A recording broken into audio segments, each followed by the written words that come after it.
নমস্কার, আমার নাম সুলেখা অধিকারী। আমি আজকে আপনাদেরকে ঝিঙ্গা আলু পোস্ত করে দেখাবো। আপনারা দেখ, তেল দিচ্ছি।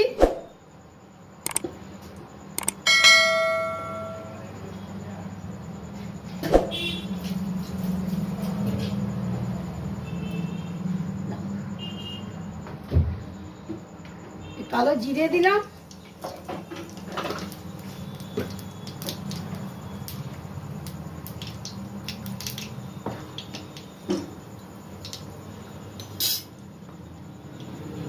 এবারে আলু ঝিঙ্গেটা একসঙ্গে দিয়ে দেবো।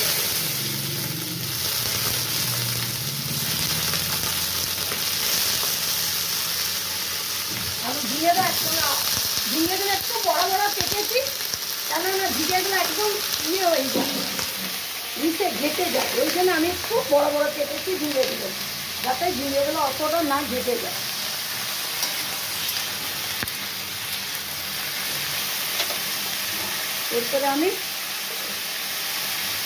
এরপরে আমি নুন দিয়ে দিলাম, ঢাকা দিয়ে দিব। এরপর আমি চাপা ঢাকা দিয়ে দিলাম। এর জলে, এই ঝিঙ্গের জলটাতেই সিদ্ধ হয়ে যাবে। আর পরে আপনাদের আরো দেখাচ্ছি। এই ঝিঙ্গা আলু পোস্ত, এই যে পোস্ত আমি বেটে রেখেছি, এরপরে ওইটা সিদ্ধ হলে আপনাদের দেখাই। ঢাকাটা খুললাম, এই যে আমার আলু সিদ্ধ হয়ে গেছে। এবারে আমি এই পোস্তটি দেব।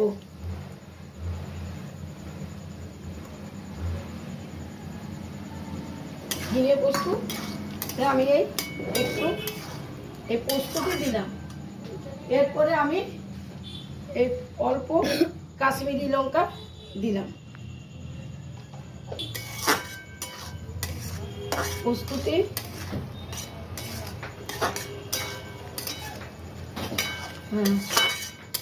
হয়ে এসেছে।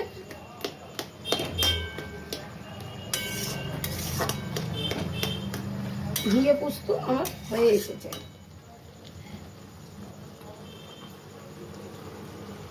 সেইটি আমি দিয়ে দিলাম, কেননা আমাদের আবার কাঁচা লঙ্কা, শুধু কাঁচা লঙ্কা বেটেছিলাম, সেইটা আমি দিয়ে দিলাম।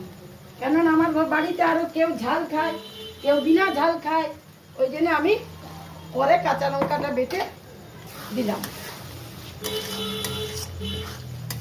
সবাই ঝাল খায় না, ওই না খাওয়ার জন্য আমাকে তরকারি অর্ধেক করে তুলে রেখে আবার লঙ্কা দিতে হয়। আমার এই ঝিঙে পোস্ত হয়ে গেল। এরপরে আমি নামিয়ে নেব।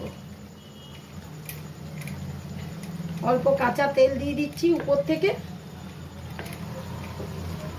আমার ঝিঙে পোস্ত হয়ে গেল। আমি এরপরে ঝিঙে পোস্তটা নামিয়ে নিচ্ছি।